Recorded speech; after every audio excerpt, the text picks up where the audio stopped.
Ellie. And Jesse. And this is Design for Adventure. We're a married couple figuring out family travel, Disney trips, running races, parenting, And how to make adventures actually work in real life. Yes, we travel with our kids. And still manage to have a good time. And if you love making memories and want an adventure that fits real life, you're in the right place. Hello, and welcome to another episode of Design for Adventure. We have a special one today. We just got back from a big family trip to the Black Hills of South Dakota, and we wanted to talk a little bit about flying. Now, a little caveat here. We are hardcore against screen time for our kids, but there is one exception to that rule, and that is airplanes. And the big thing here is we're not letting them play games or play on tablets or anything. We're letting them watch movies that we've usually already downloaded, or even documentaries for our son. Yes, or educational things like a documentary about ants and praying mantises. So my daughter was watching Bluey in 1957 Cinderella or whatever year that movie came out. We're still not allowing them to play games on our phone or anything, but we are letting them, because they're in a very tight space, watch a movie. And you don't want to annoy the entire rest of the plane. We already got one or two dirty looks. I just didn't want more. Yeah. So our schedule, we flew from Virginia to Rapid City, South Dakota with a layover at O'Hare in Chicago. That is my favorite airport. My least favorite. Weird. That was sarcasm. I know. Okay. Yes, Chicago has not been kind to me in the past, so... And good golly, how long did you just taxi for hours? Oh my God. We're on that plane for at least 35 minutes. They're it's going to be about a 25-minute taxi. 35 minutes. And our layover was only an hour, and we dang near missed our next flight. Oh my goodness. But I digress. So why don't we get started? Let's talk about a question that I see pop up a lot on Facebook groups and other mom chats is seating arrangements. How, when you're traveling with a larger party, usually four or more, what seats do you get? How do you sit together? Do you, all in a line, front and back? So we decided to test them all, every which way we could do it. Well, I digress real quick because I'll tell you, I thought we were going to be spending the night in Chicago that night.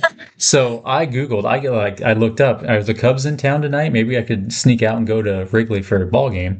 O'Hare to Wrigley is only about 14 miles, but that drive was going to be 65 minutes. Oh my God.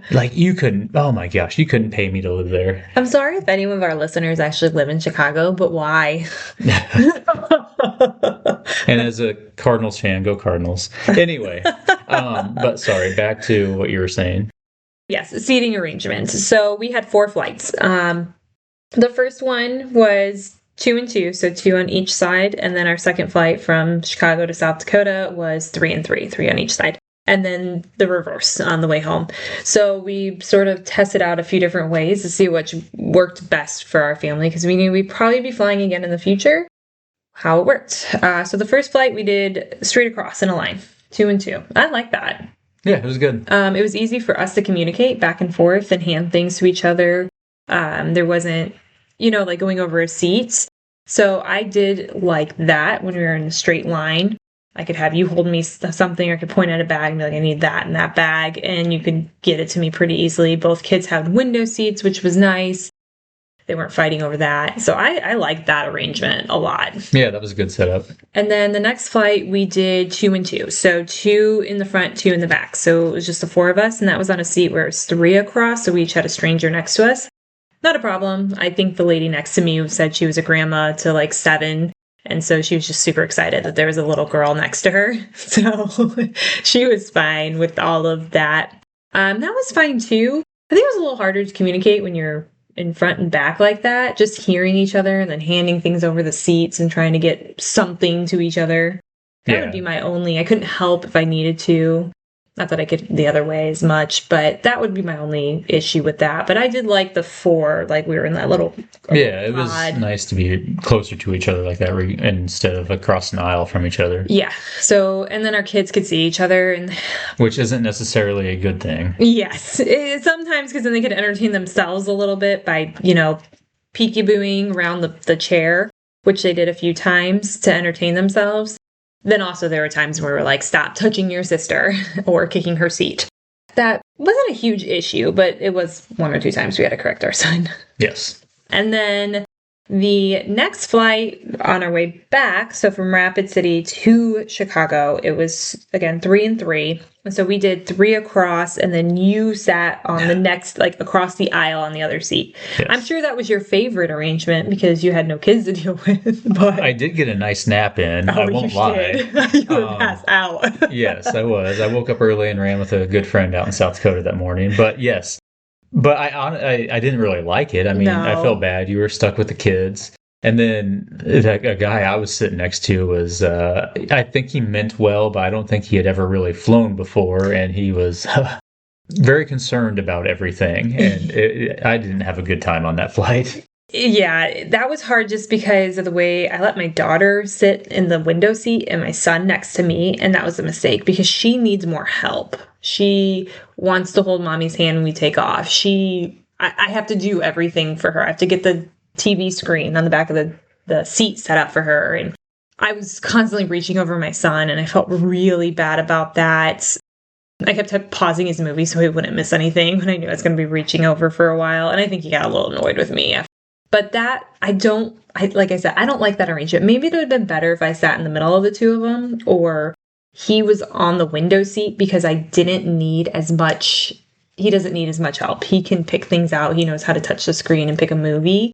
If you have to sit like that arrangement, just because maybe that's the seat you've been given or that's just what's available, I would put the child who needs the most help next to the parent, just because, especially if they're going to fight over who gets the window, so you want them both close to the window, because that was both our kids. Our son really wanted to sit by the window too, but we only had one window seat. And we should have let him because the youngest didn't really want to look out the window anyway because it scared her. Yeah, she kept closing the window. Yeah. Or she would play a game with it. I don't really quite understand. Sometimes she would look, though, because she was looking, kept saying, I see our house, I see our house. Oh, yeah. And I'm like, okay. And then it would turn into, I see my car, I see my car. And I, as the one that benefited from that seating situation, I will say that was not ideal either. Like I said, I felt bad that I wasn't able to help much, even though I did get a fantastic nap in. I like the 2 and 2 situation better. Yeah, it's just more one-on-one. And not that they were both good, because I'm glad it was that flight, because the flight we were on had the TV on the back of the seat. It was, I didn't realize United had those. The TVs on their screen, on their seats on the bigger planes, but they did. So the kids were thoroughly entertained. Our son loved watching the airplane progress, and then he watched a new movie, and daughter watched Frozen, so she was fine. You can turn that into a good geography lesson too, learning about states. And I love how they have a little way you can learn about the tiny towns and counties that you're flying over too. Mm-hmm. Yeah, so if you have one of those seats, and Delta does it too, and so does United, I think it's probably similar, software.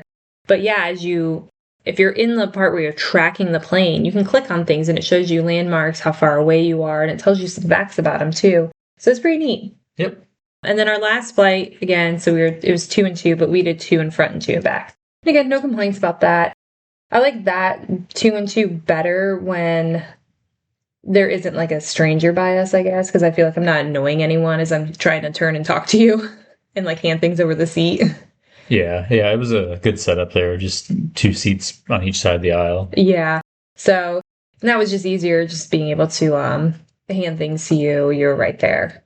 So if you can, I would say if it's 2 and 2, do 4 across, or do 2 and 2 front, 2 back. Or honestly, if you guys just have to separate, because of what's been given or available, just have a parent with each kid if you can. I don't like the 3 and the 1. I think that was the worst of all the arrangements. Yeah, definitely was. So if you can avoid that, try and pair a child with an adult as much as possible, or even an older child and a younger child who could help out. Because I know maybe you're a family of 5 or, something like that. Yeah. And we did buy our seats just because it's just not something I want to play with, especially with a 2-year-old. Last thing I want is her sitting by herself. Well, so I think that's crazy that they would allow a 2-year-old to sit by herself. So in the fine print, it says they would try to sit us together, but you hear these stories all the time of parents being separated from their kids and no one will switch with them. That's insane. I know. I would just be like, okay, scream and cry. I don't care. Yeah. They'll regret it soon enough. But yeah, so we did buy our seats. The one trick here, though, we still buy the bottom, like the basic economy or whatever they call them. And then as you're going through and purchasing, there's a way you can just buy the seats. You don't have to upgrade to the next seat. It's usually just cheaper to buy the seats as an additional cost versus upgrading to the next level, whatever it might be. So that's what we did this time. Again, still costs an arm and a leg for 4 flights, but Ridiculous. That's why if you can get a direct flight, pay a little bit more for a direct flight, it might save you in seat costs because you only have to buy 1 seat per plane. Now, we mentioned that we allow screens on airplanes, but like I said, that does not apply to airports. So for our layovers, or like the time we're in the airport before we're boarding our flight, no screens there. We play games, we walk around, and the thing I like about airports is that each one is unique and has like pictures on the wall or little interactive videos of things that are unique to that specific area. So, especially when we were waiting around the Rapid City Airport, they had a ton of pictures up on the wall of the Crazy Horse Monument. And this will come out in a later episode, but we had just done the hike, the Volksmarch up the Crazy Horse Monument. So I walked around with our son, our 5-year-old, talking about how they created it and what it's going to look like when it's finished and all that. So I recommend that. Just walk around and talk about the pictures that you see or whatever, and about what's unique to that area. And it could be a great learning experience. Yeah, and another thing too is I'll have them run over to the windows and I'm like, go see how many planes you can see, or just trying to get them to like move and run around a little bit, especially if you have some area to do it. Or in our case, we have a really short layover and we have to sprint from one plane to another, and dragging my son by his hand while he's like, I can't go any farther. Until I took off in front of him, then he wanted to beat me. So that helped. Get those competitive juices flowing. So it's, maybe a short layover is helpful because we made him sprint, and then I think he was pretty tired when we hit the next flight because we had to run. We were running for like 20 minutes, it felt like. Yeah, that was a long one. Oh my gosh. It's just so long. But yeah, we try and get the energy out when we're in the airports before the flight during a layover. Because they're going to be sitting for a long time, so no screens. Try and get them to be interactive. My daughter wanted to read some books at one point, so we did that. We walked around. We had lunch. Yeah, we had lunch, which was good. That's usually how we entertain them with layovers. Now, we didn't have very long layovers, which was good and bad, so we didn't have to entertain them too long. But then also, we had a sprint between flights. Well, and that was the problem with the taxiing, because the taxiing took forever. Good golly. Yeah. We didn't have real long layovers, but you like to get to the airport super early. No, so that we have plenty of time. My big thing is because we were checking a bag, so I wanted to make sure we were there early enough. And honestly, with Charlottesville, we probably could have shown up like when they were boarding the plane. Especially since we have TSA pre-check. Well, it's a checked bag. Usually they have a cutoff for when they'll accept checked bags for a flight, and I don't know when that is. Okay. Look it up. It's a thing. Okay. Anyways. So yeah, layovers, we made it. We didn't get left behind. We were a little nervous, but... Didn't have to drive 65 minutes to a Cubs game. Even though they were out of town. Wouldn't have happened anyway. We did talk about entertaining kids. And I talked about this in one of my other episodes about being really organized when I'm on a plane. So whatever the kids need, I can grab for them. And you are the queen of organization. So the way it worked, we only had 4 personal items. We couldn't have any carry-ons with our tickets. What I did is I just kind of like each bag had a category. So one bag was just for food. So it was kind of like a big tote bag, but it was like, it was like a cooler. It was like insulated. There we go. This is news to me that each bag had a category. That's why when you asked for something, I knew exactly what bag it was in. My goodness, we are so different. So food in one bag. So all the food was in one. The black tote bag. Apparently you didn't recognize all the food came from one spot. No, I didn't. Yeah. Okay. Then we had the toys and games, which is the rolly bag our son was in charge of. That's where like all the coloring books, sticker book, all the game things were. The magnetiles, little tray covers, all that stuff was in there. And then the other bag was all like the electronic stuff, which would have been the Kindle, which is what they were allowed to watch their movie on, and then their headphones. And then that's what our oldest was carrying as like a backpack. I suppose this is why we got married. She's the organizer, and I'm the one that just throws things together and say, we'll figure it out as we go. As your kid is screaming. Nah, they'll be okay. And then the last one was our diaper bag, which had all the extra clothes, which was a necessity for our daughter. Whoops. Yeah, so that's where our extra clothes were. And just in case, because we had a short layover, I don't like Chicago. I didn't trust them to actually get our bag to us on time. So I did have an extra change of clothes for every one of us in that bag. It's just an emergency. So Even me? Yeah, even you. Oh, thank you. I pulled out. Yes, when you gave me all your clothes to pack, I pulled out the clothes. See, that's the thing. That sounds weird. I gave her my clothes to pack, but she has these little baggy Packing things. cubes. Yeah, and I don't know. There are 4 of us packing in one suitcase. You have to stay organized, or if the clothes get lost, we'll have no idea where our daughter's socks went or her underwear because they're so tiny. And yeah. Well done, queen of organization. I don't know how you traveled before me. Very easily. I really, really just want to do a trip where you are just completely in charge. I do nothing but pack myself. No, I will pack for you. Oh. I lied. I'm not going to do that. Let's change the subject. What are we talking about? Things we brought on the plane. That's how I did the 4 bags, just to keep it organized. So that way when the kids asked for food or their headphones or whatever it was, I had it. Or if we needed to go to the bathroom to get our daughter changed because she peed herself or whatnot, we had everything there. I could text you from the bathroom, I need the diaper bag ASAP. Oh, yeah, that happened. Yeah, that happened when she peed herself in the airport. But yeah, so that's what we brought on the plane. Now, our kids really didn't play with any of the toys on the plane, maybe just when they were waiting during the layovers or before we got to the airport, or when we just got to the airport. But because they had the TV on the back of the seat, and then for the 2 flights, we didn't have the TV on the back. I have these little tray covers, and I'll link these too. They're pretty cool. I don't know. Did you like them? It's the first time you'd seen them. The first time I'd seen them, and admittedly, I did not know how to use it. So on our flight to South Dakota, no, I did not use it. However, on our flight back from South Dakota, you assembled it for us. And yeah, it worked out pretty slick.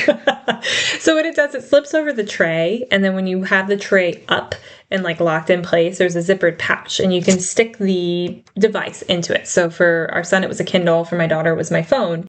And you can't touch it. If you touch it through the little plastic, it doesn't work, which is nice. Oh, that's not true. Did you guys? It worked. It worked. He was skipping 10 seconds ahead at a time. Yeah. Okay. So it wasn't working for our daughter. She kept trying to touch it, and I was like, not going to work, and didn't work. I had to keep reaching my hand in there to fix things. But that's what it's sort of supposed to. Maybe he pressed hard enough and figured it out. Could be. Yeah. But anyways, it's also just keep it out of their lap. So they're not holding it. So it looks more like a TV. And I think that helps too. So they're not trying, because our son would be like, oh, let me see what's on, trying to swipe and do things. Yeah. And he has no idea what he's doing. And next thing you know, he's bought $100 worth of things on Amazon. But yeah, so I like those tray covers. I think they work. There is an attachment to it where they actually have a tray with a lip. We didn't really use those. I don't know if I'll ever not ever, but I don't know if I'd bring them again on a flight, just because I don't think they'd use them if they have the TV. Maybe on a longer flight. Yeah. Where they're going to get bored, because our daughter was getting bored by the end of the second one. Oh, I bet. Yeah. She can't watch TV that long. Yeah, but that's how I stayed organized. What we let our kids do on the plane, like we said, we try and keep them from devices and watching TV when we travel. But the plane ride is just, we can't stop to play at a playground. We can't let them run up and down the aisle as much as we would love to. So it's very limited. Sometimes you're stuck because the seatbelt sign is on. So that's why we do let them watch TV, but we keep it to whatever I've downloaded from Netflix or Amazon Prime, or in my case on my phone, I can get Wi-Fi for my daughter so she can watch Cinderella. So it's all either educational things or things that they've watched in the past. Yeah. So the last thing I want to mention, just because it kind of, it sort of comes with traveling, especially when flying, are car seats. So we didn't take our car seats with us, even though we knew we were going to have to rent a car.